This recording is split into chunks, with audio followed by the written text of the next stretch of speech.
Assalamualaikum warahmatullahi wabarakatuh. Bismillah, alhamdulillah, wassalatu wassalamu ala rasulillah Muhammad ibni Abdillah wa ala alihi washabihi mawala amma ba'd. Pada kesempatan yang berbahagia ini kita akan membahas tentang kitab kecil ya, kitab Nurul Burhani. Ini kitab langka, tapi isinya istimewa. Yang mengarang adalah Romo Kiai Muslih bin Abdurrahman Al-Maroki atau Meranggen, Demak, Jawa Tengah. Romo Kiai Muslih termasuk Thariqah Qadiriyah beliau. Ini beliau menerjemahkan kitab Manaqib Syekh Abdul Qadir Al-Jailani, tapi khusus di dalam kitab Nurul Burhani ini menggunakan bahasa Jawanya saja. Dan ada mukodimah-mukodimah yang membahas tentang wasilah-wasilah. Ini akan kita bahas, namun mohon maaf apabila ada yang kontra, ya ada yang kurang berkenan, ya mohon maaf karena ini ngaji bersama. Ngaji bersama untuk meluruskan semuanya. Matur suwun, terima kasih, syukron katsir, thank you very much. Arigato kepada semua pemirsa dan pendengar sekalian yang telah menulis nasihat untuk saya. Saling menasihati kita. Dan ada yang mendoakan saya semoga panjang umur, termasuk Pak Joko. Ini yang sering saya baca. Terima kasih Pak Joko. Wa idza khuyyitum bi tahiyyatin fahayyu bi ahsana minha aw rudduha. Ketika kita didoakan oleh orang lain, maka kita harus membalasnya dengan doa yang lebih banyak lagi, lebih baik lagi. Assalamualaikum ya, waalaikumsalam warahmatullahi. Assalamualaikum warahmatullahi, waalaikumsalam warahmatullahi wabarakatuh. Assalamualaikum warahmatullahi wabarakatuh, waalaikumsalam warahmatullahi wabarakatuh, wassalamatu waridwanuhu, dan seterusnya. Jadi saya haturkan jazakumullah ahsanal jaza. Semoga kebaikan panjenengan semua dibalas oleh Allah dengan kebaikan yang lebih baik dan lebih banyak. Kita ngaji bersama, kalau ada yang belum bisa memahami atau menerima ya wajarlah, kita terus dengarkan saja. Bencilah sesuatu sekedarnya saja, karena suatu saat kamu akan mencintainya, dan cintailah segala sesuatu juga sekedarnya saja. Karena suatu saat kamu akan membencinya. Ya, terapkanlah ini untuk semua. Jangan, oh gak cocok, jangan. Lihat dulu ya. Kebiasaan kita ini kan kurang perhatian. Kita ini gampang diadu domba itu gara-gara kurang perhatian. Jadi kadang-kadang, males gak cocok, jangan. Ya, kita berusaha untuk seimbang, ya, objektif. Para pemirsa dan pendengar sekalian, kita sering menjumpai di mana-mana ada makam-makam yang dikultuskan, dianggap keramat. Kalau makam itu benar-benar memiliki karomah sih nggak masalah. Tetapi kalau sejarah siapa yang dimakamkan tidak jelas terus dikultuskan, itu kan yang bermasalah. Bagi para peziarah Wali Songo, ya. Mbah Sunan Maulana Malik Ibrahim, Mbah Sunan Ampel, Mbah Sunan Giri, Mbah Sunan Derajat, Mbah Sunan Bonang, Mbah Sunan Kudus, Mbah Sunan Kalijaga, Mbah Sunan Muria, Mbah Sunan Gunung Jati. Mungkin ditambah ulama-ulama penyebar agama Islam yang di Bali, di Madura, di Kalimantan, di Sumatera dan sekitarnya. Itu sebenarnya ya ada mafsadahnya, ada manfaatnya. Mohon maaf ini yang mau dan bisa diterima nasihatnya adalah dari kalangannya sendiri. Kalau yang menasihati ini orang-orang Wahabi atau Muhammadiyah pasti Wahabi, Mu'tazilah, Khawarij, pasti begitu. Saya itu ziarah Wali Songo itu lebih dari 9 kali saya. Bahkan teman saya itu ada yang ziarah Wali Songo itu dengan jalan kaki, tanpa bekal. Jangan makan kalau tidak dikasih orang. Aneh, jalan kaki. Dan saya melihat langsung bagaimana ciri khas makam per makam Aulia Autis Wali Songo itu. Ada yang mafsadah, ada yang manfaat. Mafsadahnya mungkin lebih banyak daripada manfaatnya. Dan ada yang manfaatnya lebih banyak daripada mafsadahnya. Nah, kita tidak bisa menggebiah uyah. Karena memang orang-orang kampung, orang-orang desa itu kan nggak punya aktivitas rutin seperti orang-orang kota. Jam kerja diatur ya, hidup teratur ya. Kalau orang kampung, orang desa, orang pedalaman kan memang ziarah Wali Songo itu plus hiburan gitu loh. Melihat-lihat jalan gitu ya, jalan-jalan lah ya. Ya bisa melihat suasana di sana dan di sini beda-beda lah. Ya namanya orang cari hiburan. Yang penting satu, jangan sampai meminta-minta kepada orang yang diziarahi atau yang dikuburkan di situ. Itu yang tidak boleh. Jelas ini ittifaq para ulama Ahlussunnah wal Jamaah, begitu juga didukung oleh ulama Nahdlatul Ulama, bahwa tawasul mencari berkah asalkan tidak sampai meminta-minta kepada penghuni kuburan itu mubah, diperbolehkan. Alasannya adalah tudzakirul akhirah. Ziarah kubur itu mengingat kehidupan setelah kematian, bahwa nanti kita pun akan dikubur seperti itu. Kita mengingat kematian kita nanti akan mengalami seperti yang kita ziarahi itu. Namun jangan sampai lupa pengumuman ibu-ibu, bapak-bapak, saudara-saudara semua. Kalau jenengan ziarah Wali Songo terus melupakan ziarah bapak ibu jenengan sendiri di kampung, itu ya keliru. Ya kan? Jenengan giat ziarah Wali Songo, Wali Limo, tetapi bapak ibu jenengan orang pernah sampean ziarahi. Itu keliru, kualik namanya. Oleh sebab itu seimbangkanlah, seimbangkan. Jadi bisa ada mafsadah dan bisa juga ada manfaat. Oleh sebab itu ini saya terangkan semua supaya gamblang, baik yang pro ataupun yang kontra. Yang kontra, ziarah Wali Songo, belajar tanya dulu. Mungkin materi yang saya sampaikan ini bisa membantu. Dan yang pro juga jangan berlebihan, dengarkanlah apa yang saya sampaikan ini. Memang orang Nusantara, orang Jawa khususnya ini sesuai dengan tasawuf Jawa. Sesuai dengan kapitayan ya, itu senang dengan hal-hal yang tidak masuk akal. Termasuk ketika ada rasa keputusasaan, itu larinya ke hal-hal yang klinik, klasik. Hal-hal yang tidak masuk akal. Ketika perang kalah, maka harus mencari kekuatan dari gaib ya, dengan ilmu apa, sihir, santet, tenung, teluh, jengges, atau memakai ilmu kebal ya, memakai ilmu pesugihan dan lain sebagainya. Biasanya seperti itu. Lah, seandainya pernah saya sampaikan makam Nabi Ibrahim itu dipindah ke Surabaya ini, pasti akan mengalahkan makam Ibrahim ketika berada di Hebron, Palestina sana. Makam Nabi Hud, makam nabi-nabi yang lain seandainya ada di Nusantara ini, pasti 24 jam ribuan bahkan ratusan ribu manusia akan berziarah di sini, di Surabaya ini.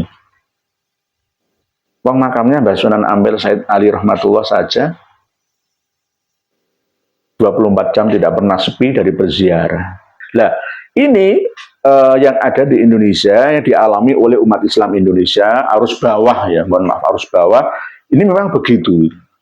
Kalau menurut saya, ya cukup doakan saja almarhumah para Wali Songo itu. Kalau memang ada waktu ya ziarah, tapi jangan sampai meminta-minta kepada beliau arwah atau jasadnya Wali Songo dijadikan sebagai wasilah. Ini yang saya bahas khusus di dalam kitab Nurul Burhani. Ini ada yang perlu saya luruskan. Apakah almarhum Romo Kiai Muslih bin Abdurrahman Al-Maranggen Andemai Al-Jawa Tengahi ya, Al-Jawa Wusto ini salah ya, wallahu alam, saya tidak mengatakan salah, cuma di sini di halaman 16. Di halaman 16 ini ada keterangan tentang tawasul.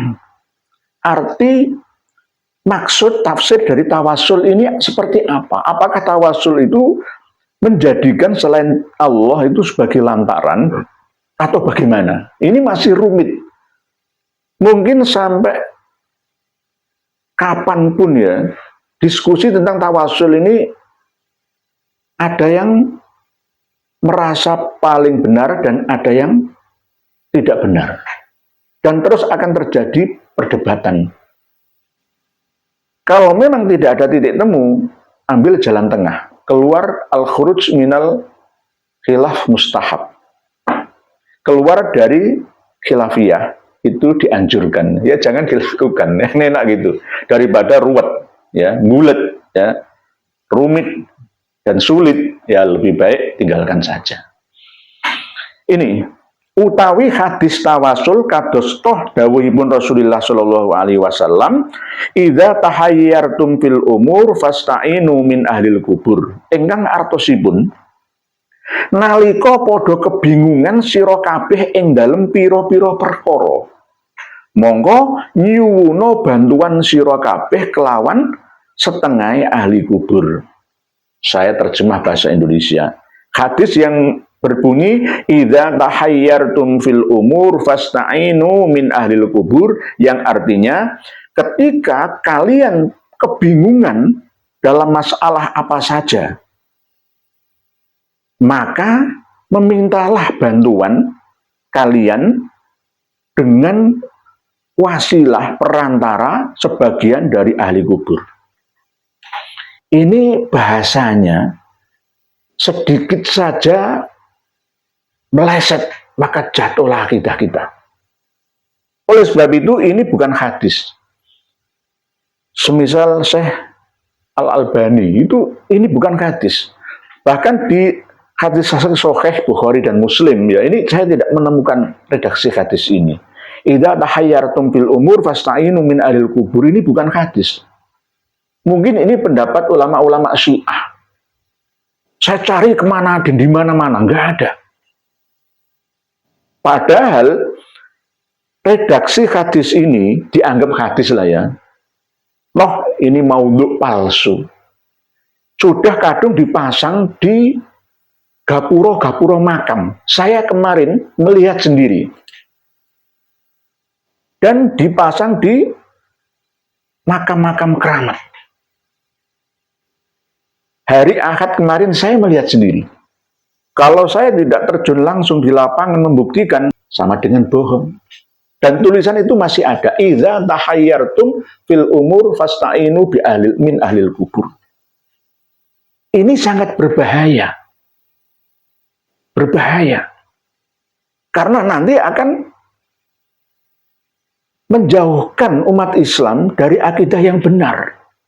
Kalau memang ziarah kubur, mendoakan ahli kubur, gak masalah. Tetapi kalau sudah belok, meminta bantuan pertolongan kepada ahli kubur, ini yang keliru. Tawasul, berkah, ahli kubur itu didoakan kok. Kalau saya ziarah ke makam Wali Songo misalkan, saya itu doanya, saya mendoakan beliau-beliau. Saya tidak minta didoakan oleh beliau-beliau. Saya mendoakan, ya Allah, ampunilah dosa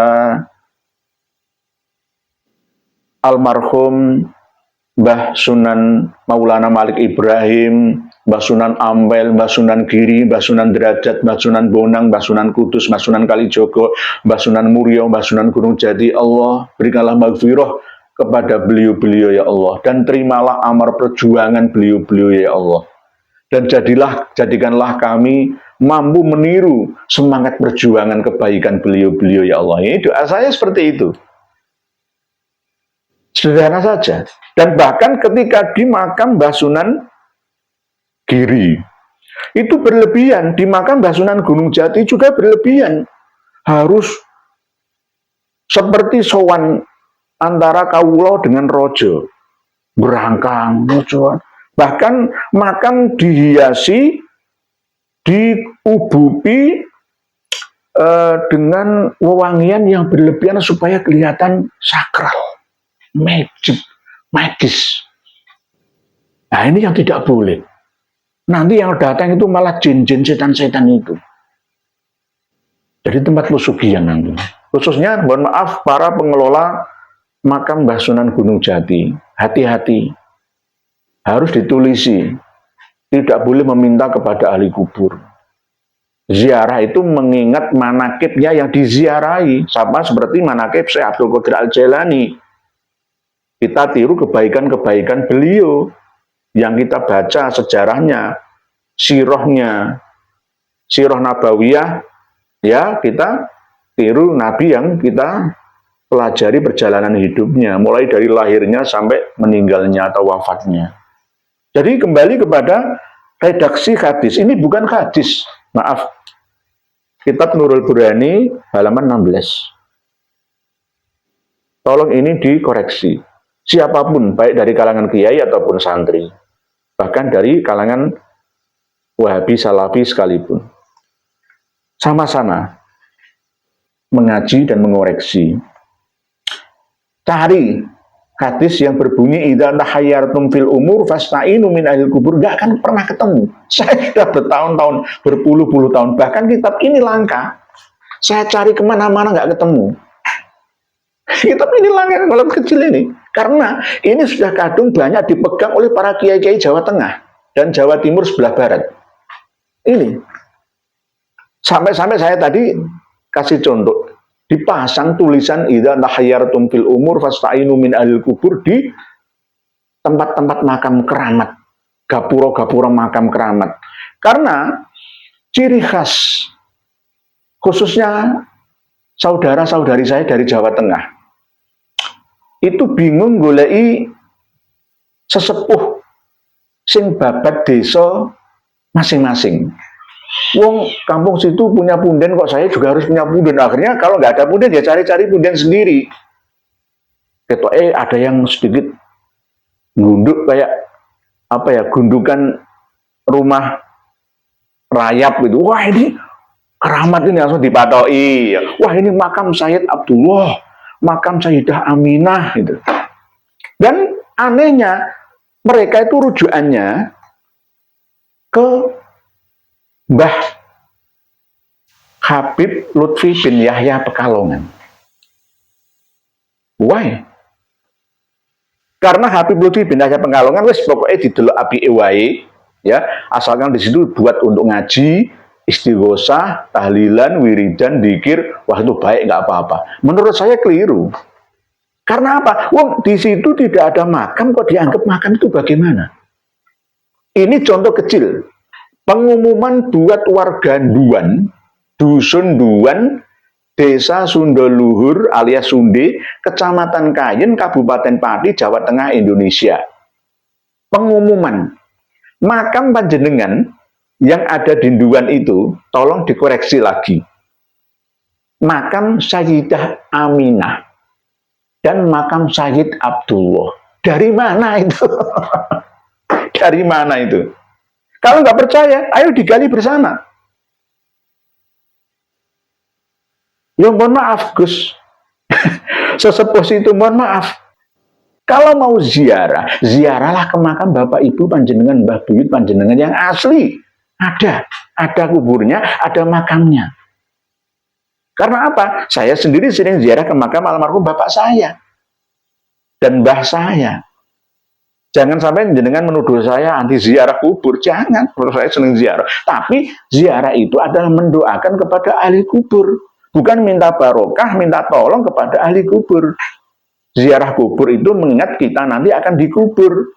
Kita ingat kehidupan setelah kematian, alam akhirat. Lalu kita memperbanyak amal perbuatan kita untuk hidup di sana nanti. Apa yang kita tinggalkan harus amal jariyah, ilmu yang bermanfaat, dan anak yang soleh-soleh. Kan itu yang kita harapkan manfaat daripada ziarah kubur itu. Tolong penduduk Dusun Duan, Desa Sundaluhur, Kecamatan Kayen, Kabupaten Pati, Jawa Tengah. Tidak hanya itu hanya sampel satu saja. Lainnya ribuan, puluhan ribu, bahkan ratusan ribu makam-makam palsu yang dikeramatkan. Bahkan rujukannya adalah semua kembali ke Habib Ba'alawi. Inilah yang sering saya sampaikan, bahwa Mbah Alawi ini sudah mau merubah sejarah Nusantara Indonesia Raya ini. Baru kemarin saja Kanjeng Raden Tumenggung ya, yang katanya Surodiarjo itu, Mangundiarjo yang kemarin itu ya beritanya itu ya, yang diresmikan resmi ya oleh Habib Lutfi bin Yahya, bahwa di situ adalah makam Habib Hasan bin Toha bin Yahya. Ya. Palsu. Palsu bukan berarti bukan makam Habib, tapi itu makam KRT Surodiningrat atau siapa itu yang ada di daerah Semarang Kidul itu. Itu makam Kanjeng Raden Tumenggung, bukan makam Habib gitu. Banyak sekali nanti di Pulau Karimun Jawa, Jepara, itu juga begitu. Setiap pulau itu ada makam Habibnya, padahal belum tentu itu makam buatan kaum sufi-sufi itu loh. Sering buat-buat sendiri, menyembah berhala makam.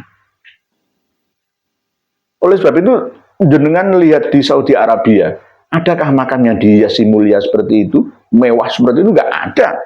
Makam Ma'la, Jannatul Ma'la, ya, setiap 4 tahun dibongkar. Ya cuma ada tanda batu kecil itu aja. Terbuka. Nggak ada dicungkup, dihiasi, di keramik, di porselen, supaya kelihatan menarik, ya, mistik, ya. Enggak.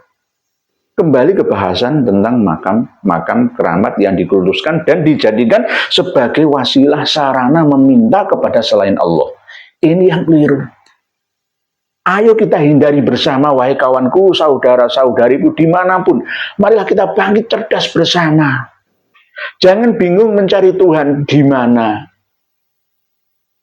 Kalau mau beribadah ya di masjid saja dan di musola, atau di rumah-rumah kita ada musola dan masjidnya.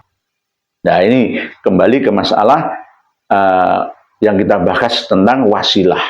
Jadi dalam kitab ini tolong jangan dimakan mentah ya. Halaman 16 khususnya tentang wasilah. Dan hadis ini adalah hadis yang maudhu. Bukan hadis dhaif, maudhu palsu. Tidak ada dasarnya. Mohon maaf, kalau memalsukan hadis itu dosanya kayak apa? Ya. Inna kadiban alayya laisa kakadibin ala hadin. Sesungguhnya berdusta atas namaku itu tidak sama seperti berdusta atas nama orang lain.